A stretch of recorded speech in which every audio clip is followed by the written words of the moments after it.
Hello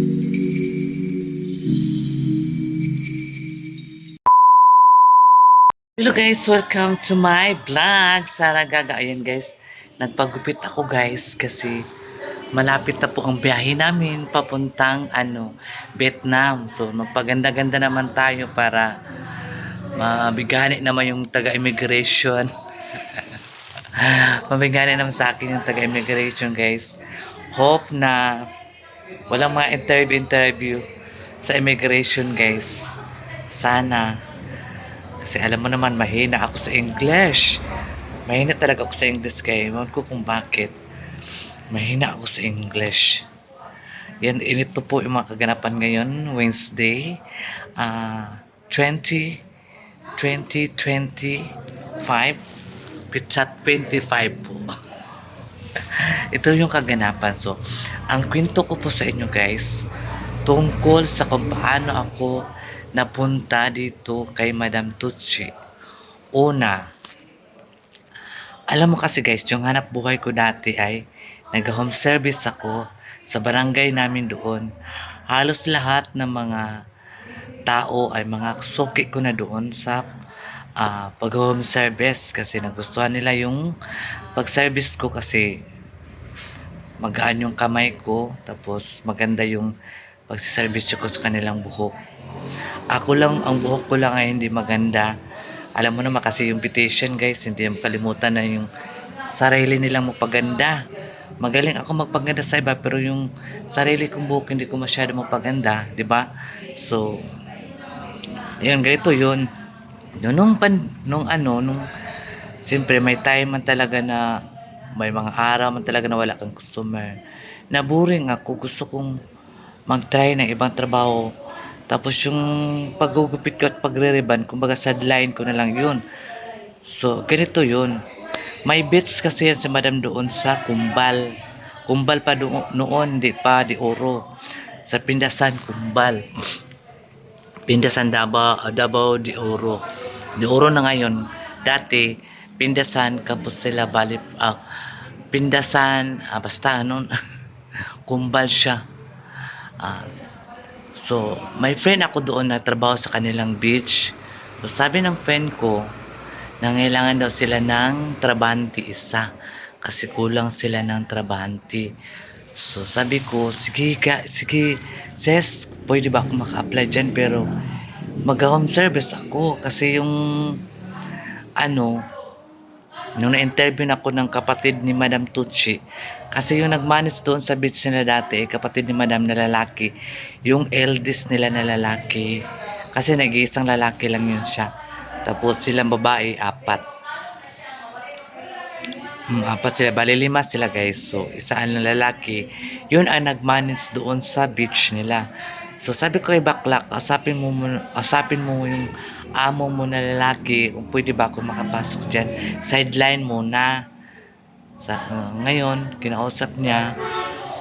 Kinabukasan, A few moments later. guys, kinausap niya yung amo niya na lalaki. Sabi niya, ang pangalan ng kapatid ni Madam ay si Kuya Bung. Sabi na, Kuya Bung, may mag-apply dito. Kuya Bung, kaya lang, kung pwede pa daw, nga mag-home service pagkatapos niya sa mga gawain sa beach. Sabi naman ng kapatid ni Madam, walang problema kasi mabait yun eh. Mabait talaga, walang problema yun. Mabait yun. So, tinawagan ako ni Bakla sa telephone ko, sa telephone number ko na sabi niya, punta ka dito kasi andito yung amo ko, kausapin ka daw niya. So ayun, nag-usap kami, nagito ganyan. Ito yung trabaho mo, magwalis ka sa mga nangalaglag ng mga dahon sa mga kahoy. Tapos wala mang silang maglaba ng mga bedsheet. Ano lang man yung mga bedsheet guys, maninipis lang at saka yung habon nila, manipis din. So ako na nag-offer. Sabi ko sa kanya, ako na maglabaya, nasa iyo na yan kung bibigyan mo ako hindi. As long as ako ang nag-offer sa iyo na ako ang maglaba sa mga bedsheet. Kasi, ko guys kanang gusto ko hanay lahat yung mga bedsheet.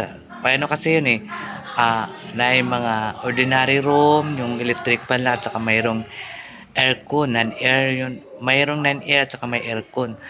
Yung mga budget sa aircon, iba din yun. Yung budget naman sa non-air, iba din yun. Kaya sinasaparit ko pagkatapos kong maglaba, pagkatuyo, sinasaparit-saparit ko yun. Ako ang nakakaalam kung ano yun, saan yun ilalagay, sa mga yung mga kumot, ayun. So, and guys, nakapasok na ako. So, doon na tayo magkwentuhan sa sahod. So every Sunday kami guys ay nagasahod. Kasi yung araw ko noon ay 100 pesos lang. Hindi naman mabigat yung trabaho guys. So 100 okay na yun. Kasi maka-home service man ako pag natapos ko na yung mga trabaho ko. Pag uwi ko gabi, wala naman na kaming trabaho. Kung may customer, mayroong mang na-assign pag gabi, So ayun guys, doon na tayo sa sahuran. So sahuran namin doon guys sa beach madam is every Sunday. Kasahod kami ng 700. So happy na ako nung 700 guys kasi nag-home service man ako noon. Kumi-income din ako ng isang araw na 800, minsan 1.2, 1.5, ganyan kung mayroon akong mga major. Ang major guys ay ribbon. Mahal kasi ang ribbon guys. So ayun ang mga major ko. Ribbon ko kasi pinakamataas na yun ay 1.5. Pinakababa is 1,000 talaga guys. Kasi minimum 1,000 po. Ayun na. So nagsahura na kami every linggo na 700 pesos. Happy ako. Ay, may kinukuha man ako sa tindahan. So, idida ko na lang. Pinapadida ko bago ibigay yung sa akin yung sahod ko, guys. Para wala na problema. Para makautang naman ako ulit, di ba? So, ayun. Happy na ako noon sa sweldo ko. Kasi may makalabas man ako, maka-home service man ako. Kasi nagpaalam naman ako sa amo ko bago ako pumasok na ganito, ganyan ang trabaho ko. Pwede ba ako makapa-home service? Sabi ko, pumayag naman si Kuya Bong kasi mabait kasi yung kapatid ni Madam. Parang si Madam din. Huwag mo lang galitin sa Madam Day. Diyos ko, pag ginagalit mo yan, mahirapan ka na. Pero madali lang sa Madam, yung galit na dali lang mawala. A few moments later. Ayan na naman si Marites, guys. Ay, Oo, Emily, yan na yours, kay ayan. Ayan. Yan talaga ang ko, Ikaw, guys. be, si Marisol. Marisol. Marites yan, guys. Ako na si Marisol. Sino bagay Marisol ko? Hayop ka. Marisol sa mong mata. So, ayun. Oh, template ko. Tunga lang, gud-tagod. Dili ba kay... Wala pa. Ayun na ang sahod namin every Sunday. So, Sunday, pag sahod na kami, paggabi, mga alas 3, tapos naman kami sa trabaho. Sabi ko, pwede ako maglabas, Kuya Bong, kasi may magpa-color, may pagpagupito, di ba? Sayang naman yung kung di mo kukunin yun, di ba? So, sabi na, okay, walang problema, Sarah. Ang bait kasi ni Kuya Bubong. Kaya yung mga kasamahan ko iba ay abuso. Ayun, yun na time na pag December. Kasi dito man yung may-ari ng resort, si Madam Tucci yung may-ari pala. Sabi nila, ako si Madam Tucci, maano pa naman yan, di madamot, mapagbigay, ang gawi. Mahilig pa naman yun si Madam Tucci, sabi nila, mahilig pa naman si Madam Tucci ng mga bakla. Talaga. Sabi ko, ganun, gabi ko sa sarili ko. So, pag December, yun siya nagpunta doon December 31. Okay. Pagka 1 is New Year na paggabi, alas 12. Punta siya doon, guys. Totoo pala siya, sabi nila, ang daming mga regalo. Hindi pa nga ako kilala ni Madam sa personal. Mayroon na akong regalo. Mayroon na akong t-shirt na binigay niya sa akin. Ayun, kami din, party kami, guys. Ganun. Chika-chikahan. Ikaw pala yung bagong angel dito sa beach. Oo, devil angel, Madam. Ako po yung si Sarah. Alam mo guys kung sino nagpangalan na pangalan ko yan, Sarah? Si Sir Jewel. Dati yung pangalan niya sa akin, Sharon. Siguro nataasan dyan, Saran lang. Na yun, hanggang ngayon, Saran na talaga pangalan ko, guys. Ang totoo ko talaga pangalan, guys, Saldi Patroala Agadu. Mana siya akong tunay na pangalan. Bale, yung pangalan ko, guys, ay Sara ang angga na ko. Sara Balabagan. Mo na akong palayaw guys dito sa mansion ni Madam Tutsi. So, balikan natin doon. Yun yun. Yun sunod mga September man yata yun. Para nag-blessing sila dito sa mansion nila ba. Tapos na sila nag-blessing mga 2 weeks na siguro yun. Tumawag siya doon sa amin sa beach na kami lahat ng mga trabahante doon sa beach ay papuntahin sa Davao kasi igala kami ni Madam doon sa crocodile fart. Di siyempre natakot si bakla. Baka ipakain ako doon sa crocodile fart. Baka hindi ako gusto ni Madam ipakain ako sa crocodile fart. Natakot talaga ako guys. Yung pala hindi. Ano kami doon guys. Nanood kami ng show. May ano pa kasi doon may gorilla pang malaki na makausap mo, mahawakan mo, mag-dance-dance din siya. May mga fire dance din doon sa sa crocodile park. A few moments later. Ayun, nagpunta na kami sa crocodile park. Mura pa yun ang entrance. Ngayon, mahal lang entrance sa crocodile park. Bakit nagmahal na? Diyos ko, mahal na ngayon. Tapos may mga ahas doon. May mga ahas iba-ibang kulay. May mga buaya, may ostrich. Basta marami mga kuhan doon kasi mga hayupan yun, di ba? So si Madam, nagbili siya ng ice cream na ice cream na ice cream na crocodile. Lagi! Crocodile. So ngayon, di man niya naubos kasi sabi niya, maanghit daw. Di binigay niya sa akin. Bakla naman. Pag amoy pala ni bakla, anghit talaga. Nilagay ko sa guys. Nilagay ko sa pasurahan yung ice cream. Kalahati pa lang. Yun na kami start na kami doon ni Madam na conversation namin na kaming dalawa na. Sabi na sa akin, marunong ba daw akong magupit? Sabi ko, oo dam, kasi yun man talaga ang ko. Yun man talaga ang trabaho ko doon sa amin kasi bago ako pumasok doon sa beach niyo, Madam. Sabi ko ganun sa kanya. O sige, maiwan ka muna dito sa Davao. Sabi niya ganun. Ha? Wala mo akong dalang damit, Dam. Ito lang, wala akong dalang panty. Sabi niya, sige lang. Magpunta, ano pa kasi yung dati ng ginagamit namin bunggo. May bunggo kasi sila guys na Hello Kitty. So, sabi niya, sumama ka doon. Tapos magbalik man yung bunggo dito, magbalik ka, dali mo yung damit mo. Ayun na, start guys. Nag-start na dito akong, ni Sarah Gaga dito sa mansion niya. Nag-start na ako dito na kami na nag-display ng mga ilaw. Kasi nag-display kami dati ng mga ilaw dyan sa labas. Kasi, siyempre, beer na, September, November. Ayan. Display kami doon ng mga Christmas tree. Ayun ang una namin pagkakilala namin ni Madam dalawa. Noon, magpagupit na siya. Pero mahiya pa ako noon guys. Kasi siyempre, bago pa lang ako. Siyempre, mahiya ka man talaga. Hanggang ngayon, mahiya nga ako eh. Hanggang ngayon, mahiya ako, Madam. Itinuring talaga ako ni Madam parang kapamilya na. Matulog. Doon ako matulog sa kanilang kwarto. Pero wala si Sir. Kasi takot man si Madam na siya lang mag-isa sa kwarto niya guys. So, doon ako matulog. Ayun ang mga cheka, yun ang mga kaganapan ngayon about sa kung paano ako napadpad dito kay Madam Tutsi guys. Ayun na, hanggang nagkatagalan, hanggang nagkautang-utang naman si bakla kay Madam. Kasi si Madam naman, pag nakita na yung isang trabahante na loyal sa kanya, magpapautang yung bakla. Kahit magkano gusto mo, ibigay niya talaga. Parang hindi ka lang maubos. Kay mangutang man kasi utangon jud ni Madam. Mo na nag-abot ko diri sa kanila og 10 years. Ay na may utang ang bakla. So ngayon, punta kami ng Maynila, dinala kami ng Madam. Ayun na umpisa na.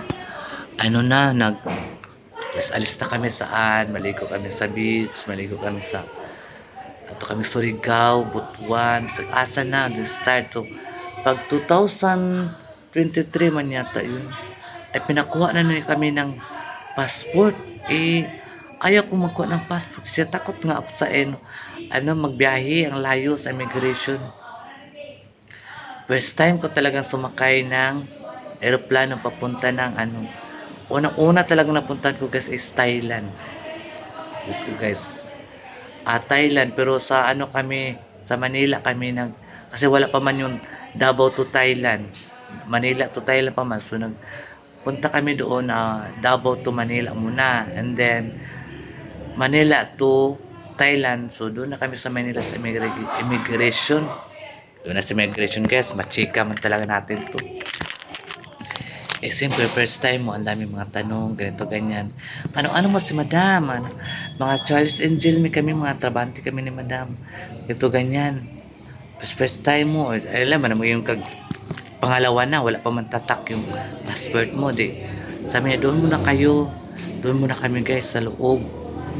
May pinipirmahan kami doon, pero sila Madam, andun na, nakalabas na doon sa waiting area pa, sakay na ng pa-Thailand, pero ano pang oras, 5 hours pa bago pa kami alis papunta Thailand. Si Madam nagtaka naman ang tagal namin. Tagal namin sa immigration. Pinuntahan talaga ni Madam doon sa immigration guys.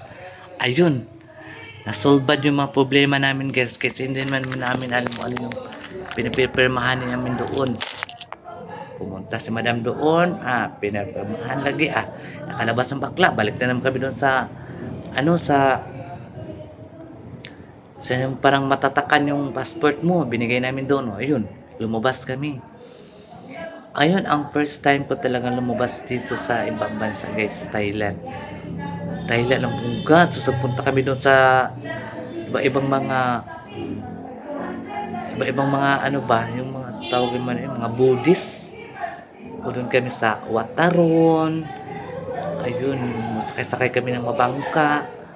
Tapos doon kami sa mga Buddha, na malalaking mga Buddha. Diyos ko, day. First time ko talaga, day. So, punta kami doon sa Pattaya, lugar ng may mga bar, dami mga bar, guys.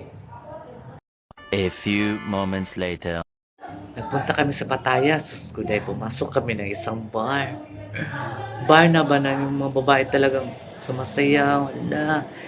Pero walang mali siya kasi yung nanonood, guys. May mga pamilya, may mga anak, pero hindi mga bata. Yung mga 20 years old, mga ganun na ba, mga teenager na talaga sila guys. So guys, doon mo talaga makikita. Grabe ang Pattaya guys. Maamis ka talaga nun pag hindi pa ka maglakad-lakad ka lang doon sa nila sa mga bar. So ang mga babae doon guys, nakabra, nakapanty. Mayroon din bar dito para talaga sa mga gay na parang mga babae na talaga sila guys, may tutoy na, may puki na, mga babae na talaga sila guys. Diyos ko. Vlog pero hindi ako nainggit kasi kung gustuhin ko maging talagang babae, paano na yung maintenance, di ba? Yung maintenance mo kasi once nga ang bakla mo operahan, paggawa ng pik-pik ng babae, pag hindi mo yan na-maintain o hugasan, mabaho ang katawan mo guys. Kasi hindi makalabas yung dumi ng lalaki. Kung sex kayo ni Marites, hindi maglabas yung dumi niya. Kasi andun sa puwit nila. Grabe talaga guys, ma-miss ka talaga doon sa mga girl doon sa Pattaya na kamukha ni Marites. Grabe. Mukha talaga niya guys. Pero yung Marites namin dito, Marites talaga siya, si Maria. Si Maria. Si Marisol lang siya. Oo, si Marites at si Marisol. Pagsama yung dalawa, mga siraulo. Pero mas siraulo talaga si Marites guys. Marisol. Nasaan ba ka? Nagkape na di ka? Magkape na Marisol. Marisol. Buang ka na Marisol. A few moments later. So, ayan guys, magkapita, mga kasaragaga. Ayan, magkapita, magkapi kaya hapon na. Tugnaw na kaayo yung taon Maria sa Santimaan, Milat sa Bungaan. At tamis, diabetes, ang labas. Pero ito ang bed ko guys. Matamis. Kasing tamis ng boyfriend ko noon. Ngayon ay wala na, makalat siya.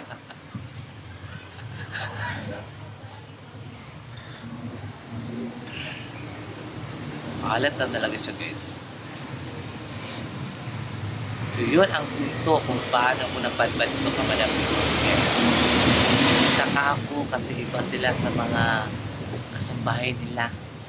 Ay, di ba yung iba, pag kumakain, nakatayo lang sa kanila bago nila pakainin yung katulong nila pagkatapos nila kumain. Pero si Madam hindi.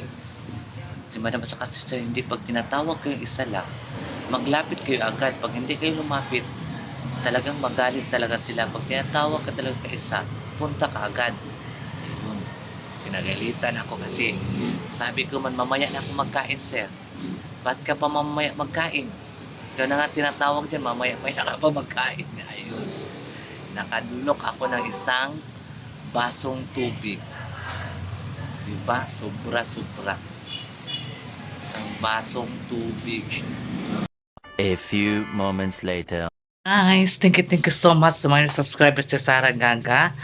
Ayan, ug mga solid supporters sa Sarah Gaga sa walang sawang pagpanood sa mga true story. Ayan, ito pong video ko ngayon ay story ako kung paano ako nakapunta dito kay Madam Tutsy, kung saan ako galing nalupalop, kung saan ako galing hayop.